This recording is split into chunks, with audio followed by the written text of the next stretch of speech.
네, 오늘 우리 계시는 하나님의 말씀은 창세기 35장 1절부터 7절까지 말씀입니다. 말씀 봉독할 때에 살아계신 우리 하나님의 음성으로 들으시기 바랍니다. 하나님이 야곱에게 이르시되 일어나 베델로 올라가서 거기 거주하며 내가 내 형 에서의 낯을 피하여 도망하던 때에 내게 나타났던 하나님께 거기서 제단을 쌓으라 하신지라. 야곱이 이에 자기 집안 사람과 자기와 함께한 모든 자에게 이르되 너희 중에 있는 이방 신상들을 버리고 자신을 정결하게 하고 너희들의 의복을 바꾸어 입으라.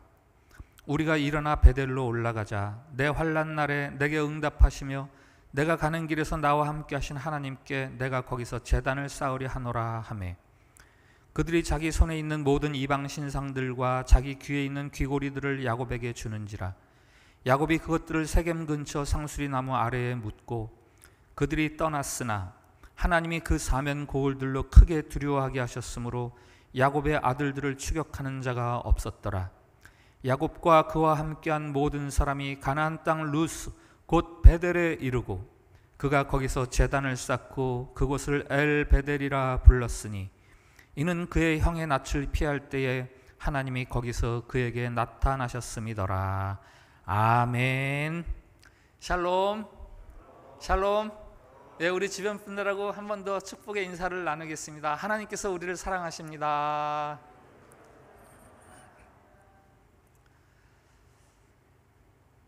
네, 우선 이런 이야기를 먼저 하겠습니다. 명의 이야기 기억하시나요? 명의가 있었어요.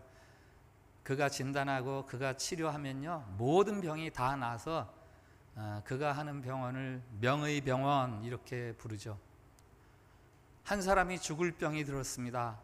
내가 명의 병원이 있다는데 그 명의 병원에 가서 치료를 받아야지.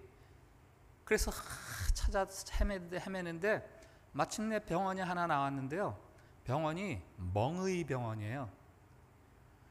그가 보고 말합니다. 멍의 병원, 명의 병원하고 비슷한데 뭐 여기서 치료받지. 그가 어떻게 되었을까요? 그가 죽어가면서 이런 말을 하지요. 명의 병원이나 멍의 병원이나 비슷비슷한데 왜 내 병을 못 고치는 거야?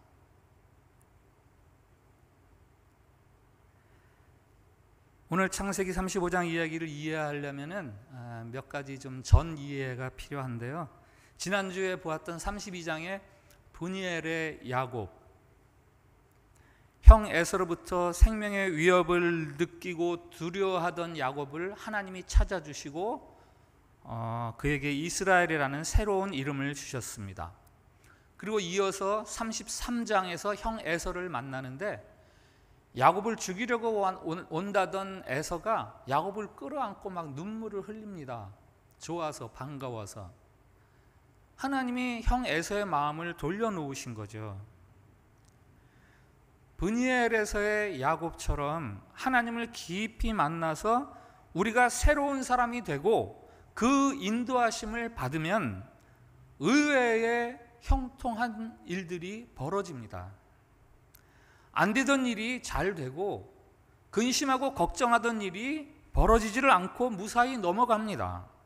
그래서 우리는 내가 어떻게 하면 순탄한 삶을 살까? 이 순탄한 삶의 목적을 두어야 하는 것이 아니라 내가 어떻게 하면 하나님의 인도하심을 받을까 하는 하나님이 인도하시는 삶의 목적을 둘 때 우리는 하나님이 베푸시는 형통의 복도 함께 누릴 수가 있죠. 에서와 헤어진 야곱이 세겜성에 이르러서 거기에 장막을 칩니다. 장막을 치는 정도가 아니라 거기에 돈을 주고 그 땅을 삽니다. 땅을 산다는 것은 이제부터 내가 여기서 살아야 되겠다 하는 거 아니겠어요? 이게 33장 마지막 이야기입니다. 세겜에 머물기로 하는 야곱, 그러나 하나님의 계획은 세겜에서 조금 더 나오기를 원하시는 거죠. 하나님이 원하시는 장소가 따로 있습니다. 그것은 베델입니다. 사실은 세겜도 베델도 다 가나안 땅에 속합니다. 별로 멀리 떨어져 있지도 않습니다. 야곱이 출발한 저 밧단 아람에서부터 베델까지를 100이라고 한다면 세겜까지는 거의 90 넘게 온 거예요.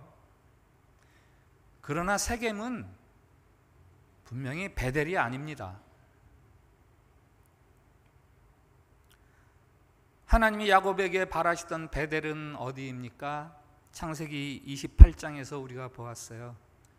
야곱이 형 에서의 그 미움을 피해서 도망가다가 돌베개를 베고 자다가 하나님을 처음 만나던 자리, 거기가 바로 베델이에요. 그때 하나님이 주신 약속이 있었죠. 내가 너를 이끌어 이곳으로 돌아오게 하리라. 그때까지 내가 너와 늘 함께 있으리라. 그때 야곱이 여기가 하나님의 전이요 하늘의 문이로구나 하면서 하나님께 예배를 드리면서 나를 이곳에 꼭 돌아오게 해주십시오, 이렇게 서원을 하지 않았습니까? 그게 바로 베델이에요. 하나님이 생각하시는 곳, 하나님이 인도하시려는 땅은 베델인데 야곱은 거기에 조금 못 미치는 세겜에서 머물려고 하는 거죠. 그때 세겜에서 어떤 일이 야곱에게 벌어집니까? 그게 34장 이야기예요. 하나님이 세겜 땅에서 야곱을 흔들어 대십니다. 세겜을 떠나도록. 세겜의 주민과 야곱 사이에 심한 갈등이 벌어지면서 야곱이 자기 가족들의 목숨의 위협을 느끼게 됩니다. 그때 하나님이 주시는 말씀이 바로 오늘 35장 1절 말씀이에요. 한번 같이 읽어볼까요? 35장 1절 말씀 같이 읽읍시다. 시작. 하나님이 야곱에게 이르시되 일어나 베델로 올라가서 거기 거주하며 내가 내 형 에서의 낯을 피하여 도망하던 때에 내게 나타났던 하나님께 거기서 제단을 쌓으라 하신지라. 아멘. 무슨 말씀이에요? 너 왜 여기 있으려고 그래? 너 왜 세겜에 머물려고 그래? 베델로 가. 네가 처음 나를 만났던 베델로 가라. 야곱이 깨닫습니다. 아, 그렇구나. 나는 세겜에 머물러서는 안 되는 사람이구나. 그래, 내가 하나님을 처음 만났던 그곳 베델로 올라가야 되겠다. 그래서 가족들에게 말하죠. 우리가 일어나 베델로 올라가자. 내 환난 날에 내게 응답하시며 내가 가는 길에서 나와 함께 하신 하나님께 내가 거기서 베델에서 제단을 쌓으리라. 신학자들은 야곱이 이 세겜에서 머물렀던 기간을 약 10년 정도로 추정을 합니다. 형 에서와의 문제가 해결되니까 미처 베델로 가지 못하고 세겜 땅에서 10년을 머물러요. 그리고 세겜 땅이 흔들리는 그 위기를 당할 때 약속의 땅 베델을 기억해내고 베델로 가야 되는 거구나. 그리고 베델로 가게 됩니다. 베델로 올라간 야곱에게 해주시는 하나님의 말씀이 있어요. 10절 말씀인데요. 한번 띄워주시겠어요? 하나님이 그에게 이르시되 내 이름이 야곱이지만은 내 이름을 다시는 야곱이라 부르지 않겠고 이스라엘이 내 이름이 되리라 하시고 그가 그의 이름을 이스라엘이라 부르시고. 우리가 이미 보았죠? 하나님이 야곱을 두고 너 앞으로 이스라엘이라고 한 게 어디예요? 네, 지난주에 보았던 32장의 분이엘에서 하나님이 그렇게 이야기해 주셨어요.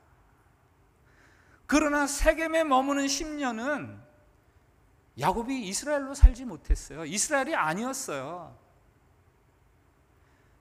베델에 돌아왔을 때 비로소 하나님이 내가 진정 이제부터 이스라엘이다, 내가 진짜 승리자다라고 그렇게 이야기를 해주시는 거예요.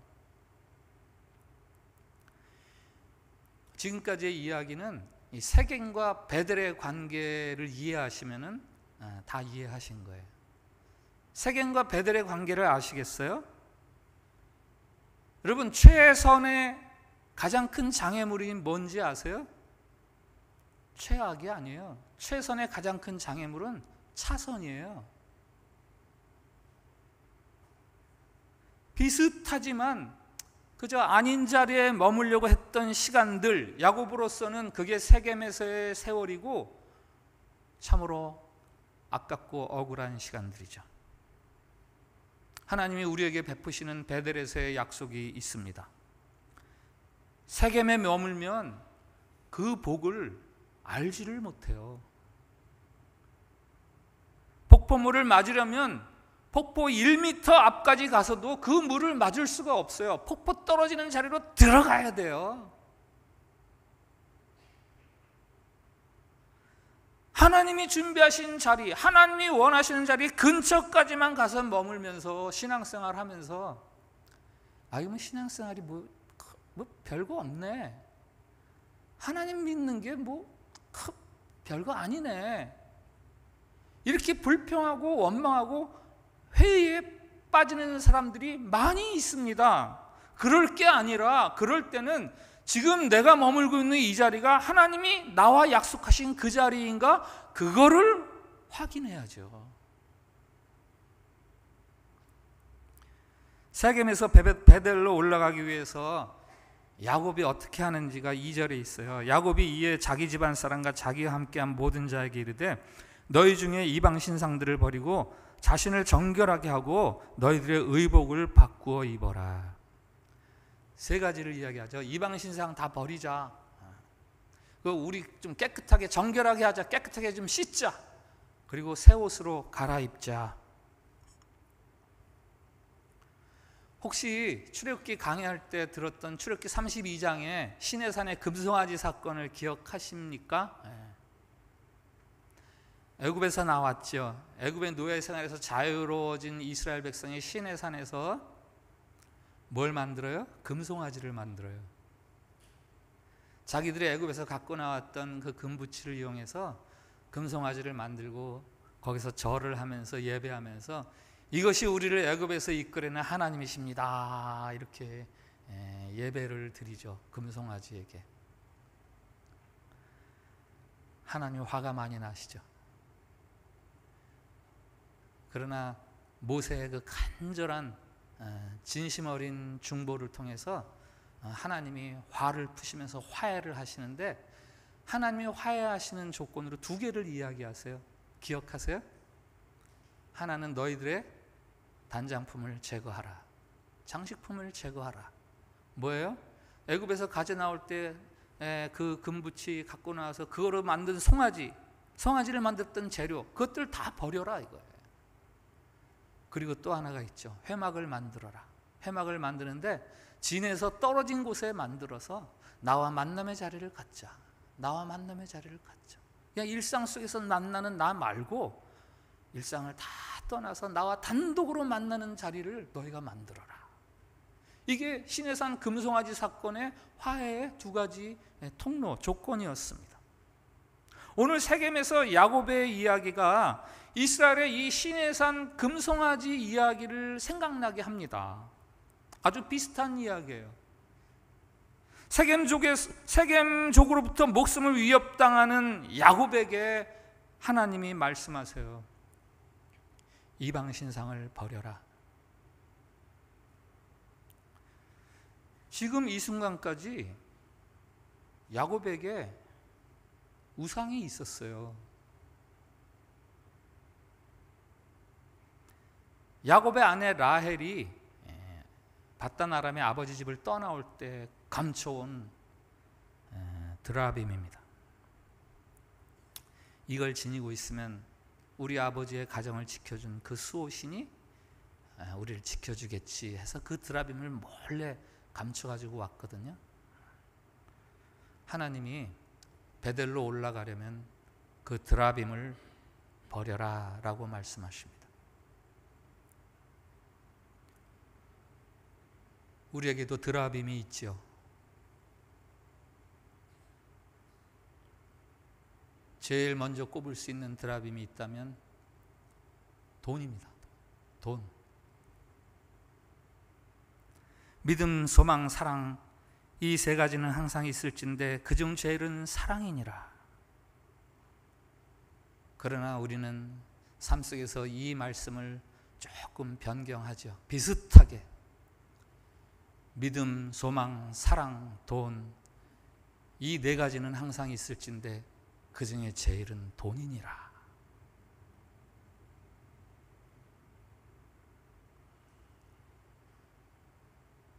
비단 돈뿐이 아니에요. 내 지위가, 내 소셜 포지션이, 내 인맥이, 내 노력이, 내 능력이, 내 경험이 내 인생을 만들어내지.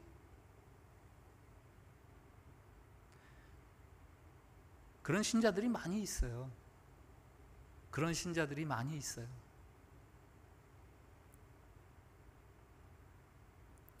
하나님이 말씀하세요. 너희는 자기를 위하여 우상을 만들지 말지니. 너희는 자기를 위하여 우상을 만들지 말지니. 꼭 무슨 우상의 형상을 만들어서 집에 들여서가 아니고 꼭 우상을 앞에 놓고 절을 해서가 아니죠. 우상이 무엇입니까? 하나님과 우리 사이의 그 아름다운 관계를 훼손하는 모든 것들, 그것들이 다 우상이에요. 내가 하나님의 말씀을 따라 살아가는데 방해가 되는 것들, 유혹거리가 되는 것들, 그런 것들이 다 우상이죠. 베델로 올라가려면 그 우상을 제거해야 됩니다. 하나님이 사무엘을 통해서 사울왕에게 해주시는 말씀이 있어요. 사울왕이 하나님의 말씀이, 하나님의 뜻이 무엇인지 알면서, 뻔히 알면서 그걸 거역했거든요. 그래서 하나님이 사무엘을 통해서 해주시는 말씀인데, 사무엘상 15장 23절 같이 읽어보겠습니다. 같이 읽습니다. 시작. 이는 거역하는 것은 점치는 죄와 같고 완고한 것은 사신 우상에게 절하는 죄와 같음이라. 왕이 여호와의 말씀을 버렸으므로 여호와께서도 왕을 버려 왕이 되지 못하게 하셨나이다 하니. 아멘. 사울 왕이 하나님의 뜻을 알면서도 그걸 가볍게 여겼어요. 그랬더니 하시는 말씀, 거역하는 거나 점치는 거나 똑같다. 완고한 것은 아주 간사한 우상에게 절하는 것과 똑같은 거야. 너 이 일로 인해서 왕이 되지 못해. 왕 노릇할 수가 없어. 너 이것 때문에.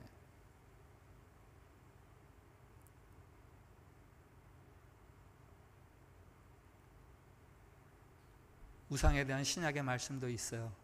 에베소서 말씀. 너희도 정녕 이것을 알거니와 음행하는 자나 더러운 자나 탐하는 자 곧 우상 숭배자는 다 그리스도와 하나님의 나라에서 기업을 얻지 못하리니. 탐하는 자 곧 우상 숭배자, 내 욕심 따라서 살아가는 자, 그들은 하나님의 기업을 얻을 수 없다라고 말씀하십니다. 골로새서도 마찬가지죠. 그러므로 땅에 있는 지체를 죽이라. 곧 음란과 부정과 사욕과 악한 정욕과 탐심이니 탐심은 우상 숭배니라. 우상이 뭐라고요? 하나님과 나 사이에 그 자유로운 관계를 해치는 우리의 탐욕스러움, 그런 것들이 우상이에요. 내 욕심에 사로잡혀서 하나님이 기뻐하시는 것이 무엇인지 뻔히 알면서 그를 모른 척 외면하는 것, 그런 것들이 우상입니다. 내 편리, 내 안전, 혹은 내 습관, 혹은 내 기호, 내가 뭘 좋아하나 이런 거, 그런 걸 따라서 하나님의 뜻을 거스리는 것, 베델로 올라가려면 그런 것들을 다 제거해야 된다. 요한일서를 아시죠? 아주 짤막한 서신인데, 요한일서의 주제는, 전체적인 주제는 우리가 어떻게 하나님과 그 자유로운 사귐을 할 수 있는가입니다. 한번 읽어보세요. 아주 은혜로운 짤막한 서신입니다. 근데 그 요한일서의 마지막 구절을 아세요? 우리가 하나님과 자유로운 섬김, 자유로운 그 교제를 하기 위해 무엇이 필요한지 마지막 말씀, 자녀들아 너희 자신을 지켜 우상에서 멀리해라.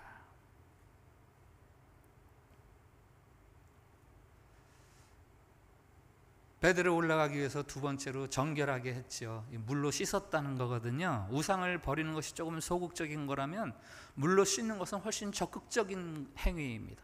적극적인 결단이에요. 하나님께 쓰임받는 사람들의 공통점이 있어요. 하나님의 은혜를 알고 그것을 찬양하며 그것을 감격해하는 사람들의 공통점이 있습니다. 깨끗함.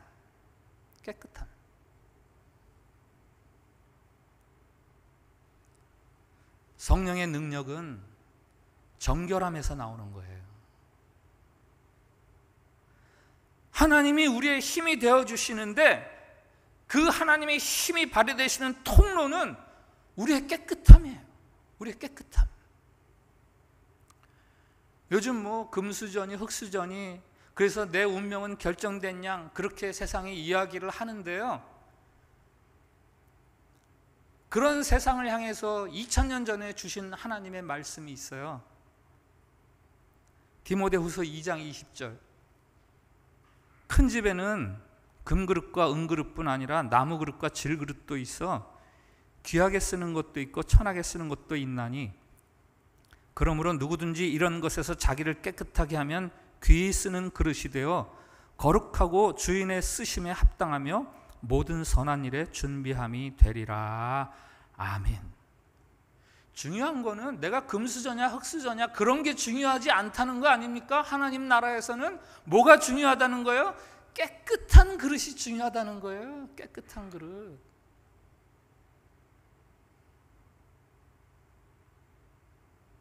그리스도의 십자가의 구원의 감격과 능력을 제대로 내 삶에서 알고 그것을 누리며 살아가는 사람들, 세겜을 떠나야죠.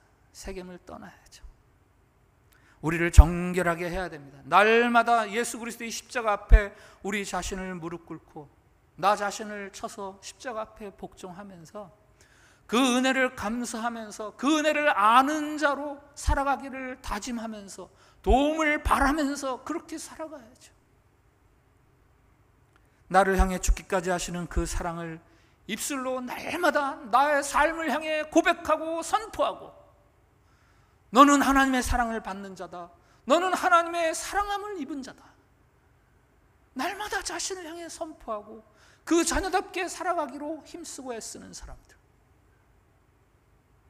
그 하나님을 기쁘게 하기를 좋아하는 사람들,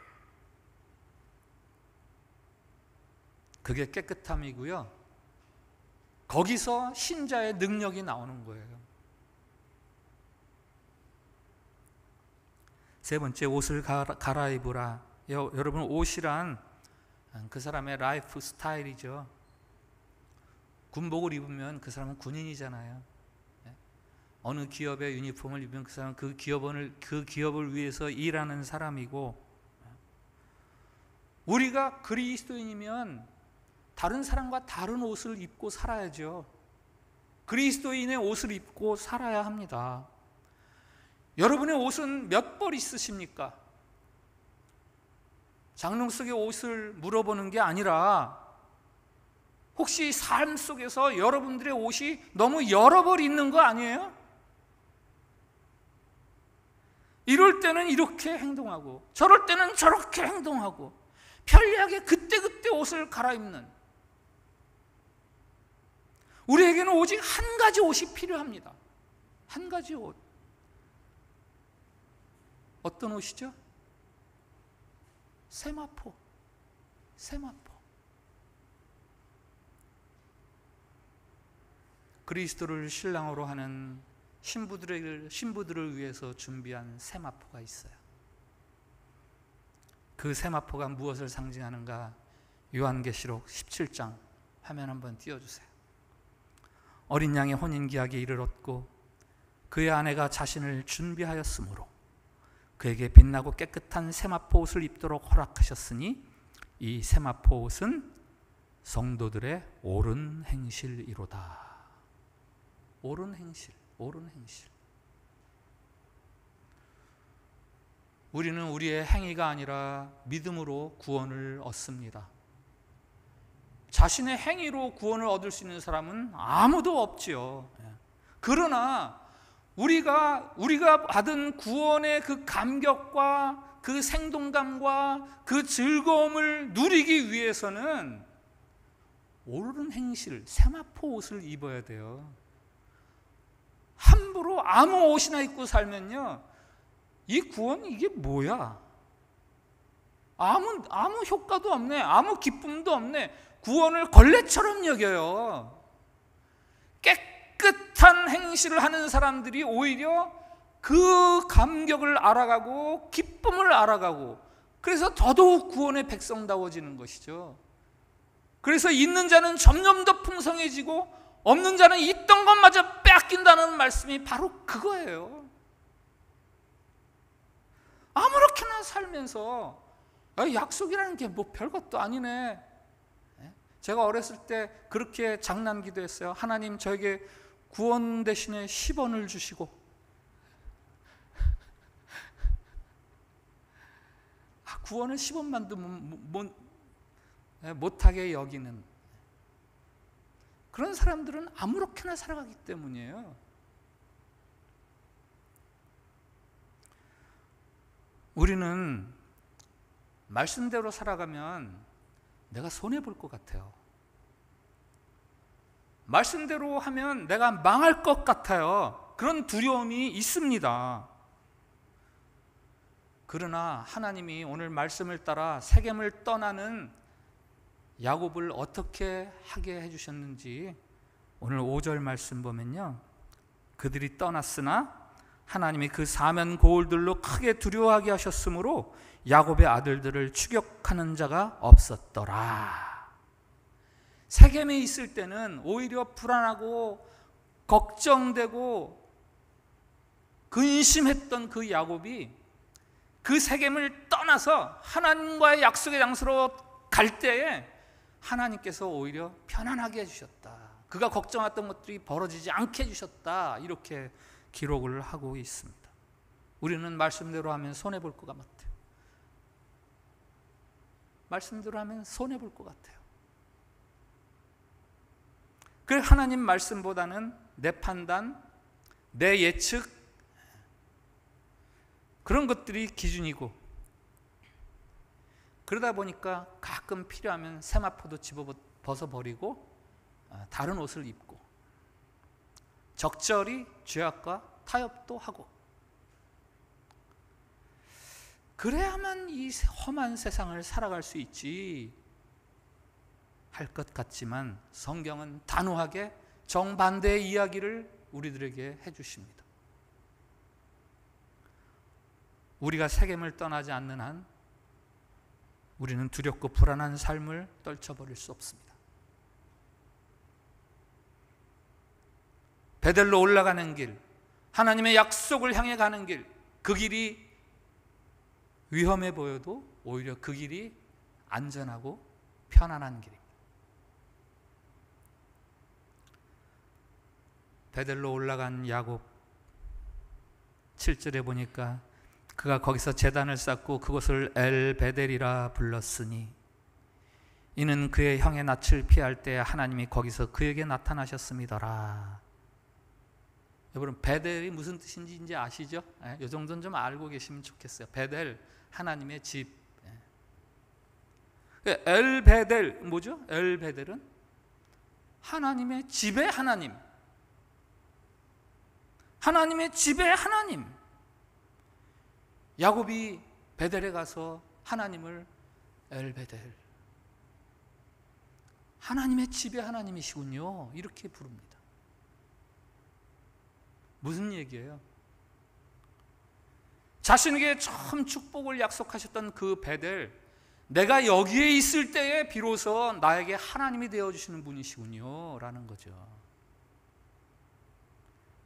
하나님의 집, 하나님의 약속의 자리에 와서야 비로소 하나님의 하나님 되심을 인정할 수 있는, 알게 되는, 감격하게 되고 떨게 되는, 그게 엘베델.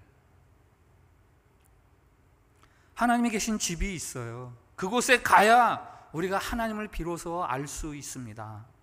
내가 고안하고 내가 계획하고 내가 만들어서 내가 세운 집이 아닙니다. 하나님과 우리 사이에 약속한 약속의 자리죠.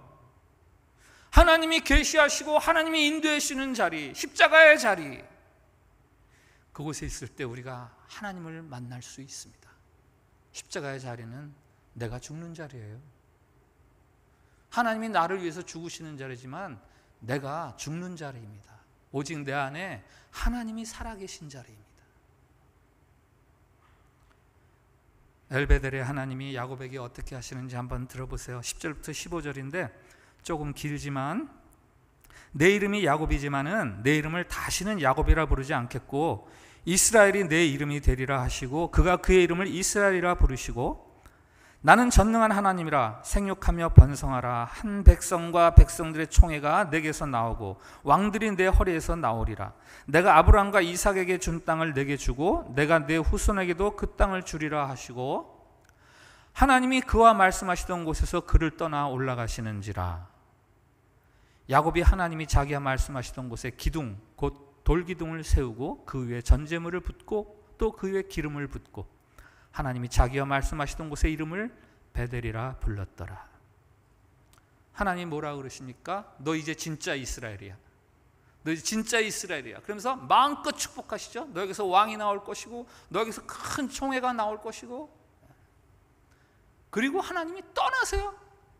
이게 좀 희한하지 않아요? 그리고 하나님이 떠나십니다. 이건 뭔가요? 이제 너 됐어 라는 거죠. 이제 너 됐어. 마침표예요. 너 이제 이스라엘이야. 그리고 야곱은 그곳에 기둥을 세우고 제물을 드리고 기름을 부어서 하나님을 예배합니다. 이게요, 저 32장부터 쭉 나오는 그 긴 이야기의 마지막 큰 해피엔딩이에요. 해피엔딩. 우리가 살아가는 동안에 꼭 있었으면 좋을 아주 아름다운 해피엔딩.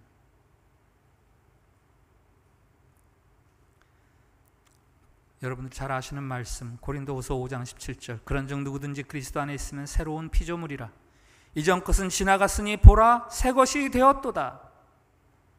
예수님을 믿는 것을 새 것이 되었다, 거듭났다라고 이야기하잖아요. born again.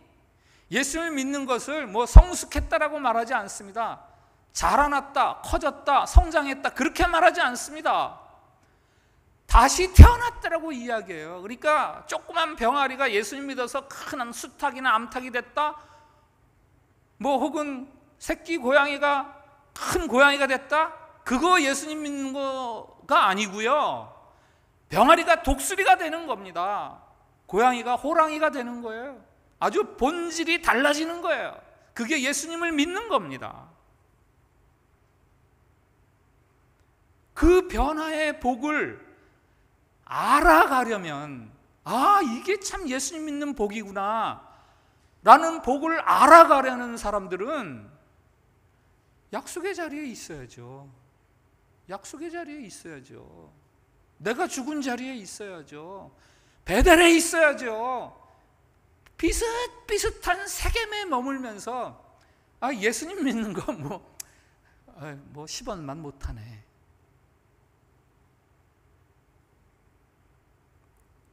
적절하게 교회와 세상 사이에서 양다리 걸치고 살아가는 신자의 삶, 그것이 바로 세겜에서의 삶이고요. 그곳에 머물러 있는 한 여러분이 신자임에도 불구하고 언제나 불안하고 염려가 있고 걱정이 되고 심지어는 의심이 들고, 하나님의 온전한 약속의 자리에 서 있어야 합니다. 세겜에서 베델로 옮겨가야 합니다. 베델로 올라가야 합니다. 그 자리는 그렇게 먼 자리가 아니에요. 지도를 보세요. 세겜과 베델 아주 가까이 붙어 있어요. 매우 가까워 보이지만 세겜은 베델은 아니에요. 세겜은 세겜이에요. 초두에 소개드린 멍의병원 이야기, 명의병원에 대해서 소문을 들었으면서 멍의병원 문 열고 들어가서 치료받으려고 그렇게 살지 마세요.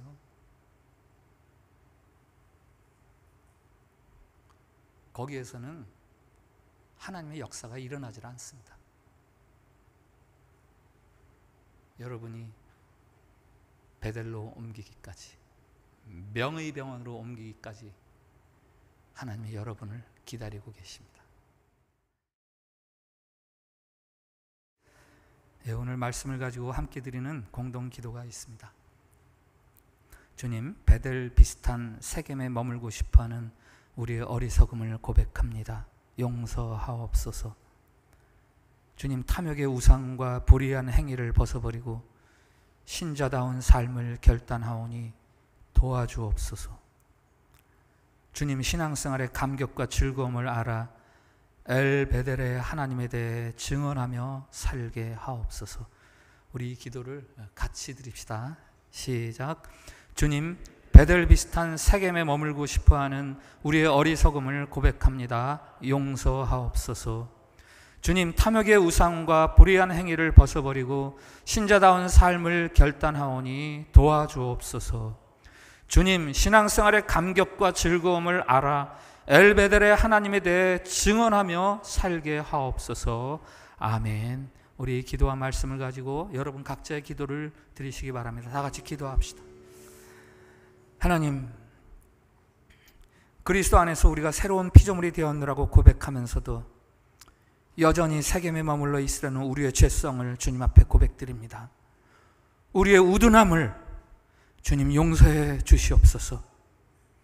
세겜의 야곱이 우상을 버리고 깨끗하게 씻고 새 옷을 입음같이 예수 그리스도의 십자가에 다시금 아직도 살아있는 우리의 옛사람을 못 박아 죽게 해 주시옵소서.